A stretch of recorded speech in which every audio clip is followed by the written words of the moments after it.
জীৱন ভালে ভালে যাওক সকলো বস্তু আৰু শৰীৰটো ভালে থাকক সকলোৰে মংগল কামনা কৰিছোঁ এইটোৱে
আজি বছৰৰ প্ৰথম দিনতে গৰখীয়াত মানে অহাটো বহুত ভাগ্যৰ কথা আৰু ইমান মানুহ দেখি ইমান ভাল লাগিছে আজি বহুত মানুহ হৈছে আৰু মানে ভগৱানৰ শ্ৰীচৰণত এইটোৱে আশা লৈ আহিছোঁ যাতে ভাল হওক সকলোৰে আৰু সেই আৰু আজি আহি বহুত ভাল লাগিছে আৰু ইমান মানুহ দেখিতো আৰু বহুত ভাল লাগিছে ভগৱানৰ ওচৰত প্ৰাৰ্থনা থাকিল আৰু আমাৰ এইটো বছৰ যাতে সকলোৰে ভাল হওক সকলোৰে মংগল হওক যোৱা বছৰটোতো বহুতখিনি আমাৰ দুখ গৈছে এই বছৰটো ভগৱানে যাতে আমাৰ সকলোৰে ভাল কৰক আৰু সেনেকুৱা ধৰণৰ যাতে একো নহওক সেইটোৱে মই আশা কৰোঁ আৰু জীৱন ভালে ভালে যাওক সকলো বস্তু আৰু শৰীৰটো ভালে থাকক সকলোৰে মংগল কামনা কৰিছোঁ এইটোৱে আৰু মই গুৱাহাটী সকলোৱে এইটোৱে ভাবিব যে সকলোৰে ভাল হওক আৰু যিবিলাক দুৰ্ঘটনা হৈ আছে সমাজত সেইবিলাক যাতে সোনকালে সমাপ্ত হওক সমাজখন যাতে ভালৰ দিশে যাওক এইখিনিয়ে হয় সেইটোতো সকলো গোটেই অসমবাসীয়ে বিচাৰে যে জুবিন গাৰ্গৰ সোনকালে ন্যায় হওক সেইটোৱে আৰু নাই নাই নহয় নহয় হয় হয় আচলতে প্ৰথম দিন হিচাপত বহুতখিনিয়ে ভাল লাগিছে আৰু যোৱা বছৰ যিহেতু এটা অভিশপ্ত বছৰ আছিলে আমাৰ মাজৰ পৰা বহুত ডাঙৰ ডাঙৰ মানুহ মানে আৰ্টিষ্টেই হওক ডাঙৰ ডাঙৰ শিল্পী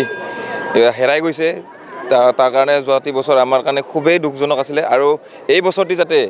ভালে ভালে পাৰ হয় তাৰ কাৰণে আমি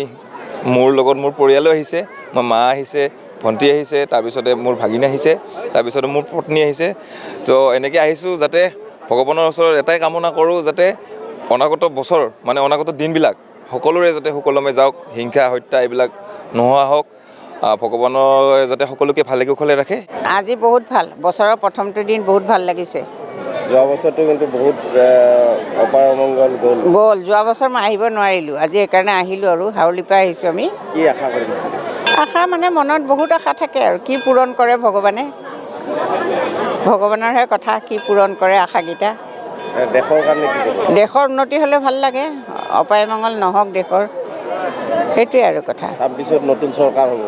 নতুন চৰকাৰ হ'ব কোন হয় এতিয়া কোনে জানে পাছতহে গম পাম কেনে আশা কৰে কেনে আশা মানে আৰু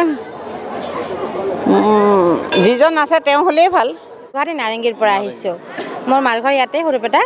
আমি প্ৰত্যেক বছৰে মানে জানুৱাৰী মাহৰ 1 তাৰিখে আমি ইয়াত আহোঁৱেই আৰু ভাল লাগে আৰু কি প্ৰাৰ্থনা কৰিলে আৰু মানে ঘৰৰ মানে পৰিয়ালটো ভালে থকাৰ প্ৰাৰ্থনা কৰিলোঁ আৰু মোৰ ল'ৰাটো মানুহজন ভালে থাকক মোৰ ঘৰৰ মানুহকেইটা মা দাদা বাইদেউসকল মোৰ শাহু মোৰ দেৱৰ সকলো ভালে থাকক সেইটোৱে ভগৱানৰ ওচৰত প্ৰাৰ্থনা কৰিছোঁ আৰু বছৰটো যাতে ভালে যায় আৰু অসমবাসীৰো যাতে ভালে কুশলে বছৰটো পাৰ হৈ যায় তাৰে কামনা কৰিছোঁ আজি বছৰৰ প্ৰথমটো দিন মহাপ্ৰভু গৰখীয়া গোসাঁইৰ থানত আহি তেখেতৰ আশীষ ল'লোঁ আৰু আশীষ লৈ মোৰ নিজৰ লগতে পৰিয়ালৰ লগতে সকলো ৰাইজৰ সমগ্ৰ দেশৰ ৰাইজৰ মংগল কামনা কৰিছোঁ তেওঁলোকে যাতে মংগল হওক এই বছৰটো আমাৰ কাৰণে অতি দুখৰ বিষয় যে আমি আমাৰ প্ৰাণৰ শিল্পী জুবিন গাৰ্গক হেৰুৱালোঁ তথাপিও জুবিনৰ ন্যায়ৰ কাৰণে চৰকাৰে যথোপযুক্ত ব্যৱস্থা কৰি আছে আমি আশাবাদী গতিকে তেখেতে ন্যায় পাব বুলি আমাৰ বিশ্বাস আছে আৰু এই 2026টো আমাৰ কাৰণে অতি প্ৰয়োজনীয় নিৰ্বাচনৰ বতৰ এইবাৰ আগন্তুক বিধানসভা নিৰ্বাচন 2026 চনত মাৰ্চ এপ্ৰিল মাহত হয়তো অনুষ্ঠিত হ'ব আমি আশা ৰাখিছোঁ অসমৰ ৰাইজে এখন নতুন চৰকাৰ নিৰ্বাচন কৰিব সবল চৰকাৰ হেমন্ত বিশ্ব শৰ্মাৰ নেতৃত্বত যদি এখন সবল চৰকাৰ আৰু পুনৰ গঠন কৰে অসমৰ ৰাইজৰ কাৰণে সামগ্ৰিকভাৱে জুবিনৰ ন্যায় পোৱাৰ কাৰণে লগতে অসমৰ সামগ্ৰিক উন্নয়নৰ কাৰণে অসমৰ যিবিলাক প্ৰকাণ্ড ডাঙৰ ডাঙৰ সমস্যা আছে সেই সমস্যাবিলাকৰ লগত আমাৰ মুখ্যমন্ত্ৰী ডাঙৰীয়াই প্ৰাণপণে যুঁজ দি আছে গতিকে সেই যুঁজত যাতে তেখেতক আমি সহায়ৰ হাত আগবঢ়াব পাৰোঁ সেয়েহে মই সমূহ ৰাইজলৈ এই নৱবৰ্ষৰ আজি প্ৰাক্ষণৰ মহাপ্ৰভু শ্ৰী শ্ৰী গৰখীয়া গোসাঁই থানতৰ পৰা মই ৰাইজক অনুৰোধ জনাইছোঁ ধন্যবাদ বছৰৰ প্ৰথমটো দিন এতিয়া দেখা গৈছে বছৰৰ প্ৰথমটো দিন যিটো জানুৱাৰী মাহত গ্ৰেগৰিয়ান কেলেণ্ডাৰ মতে আমাৰ কৰা হয় ইংৰাজী নৱবৰ্ষ হ'লেও কিন্তু এতিয়া দেখে ৰাইজৰ মাজত উলহ মালহ দেখা গৈছে মই গুৱাহাটীৰ পৰা আহোঁতে হয়তো বাটত দেখি আহিছোঁ যিমান মঠ মন্দিৰ আছে তাতে ৰাইজে এটা ধৰ্মীয় দিন হিচাপে আজি এটা পালন কৰিবলৈ লৈছে বহুতে হয়তো বনভোজ খাবলৈ গৈছে কিন্তু বহুত ৰাইজক আমি দেখিছোঁ ধুনীয়াকৈ সাজি পাৰি আমি মন্দিৰলৈ আহি মানে মন্দিৰত আশীষ বিচাৰিছে গতিকে এইটো এটা ধৰ্মীয় অনুষ্ঠানলৈ ৰূপান্তৰিত হোৱা যেন মানে পৰিলক্ষিত হৈছে আৰু এইটো এটা আমাৰ সমাজৰ কাৰণে এটি পজিটিভ লক্ষণ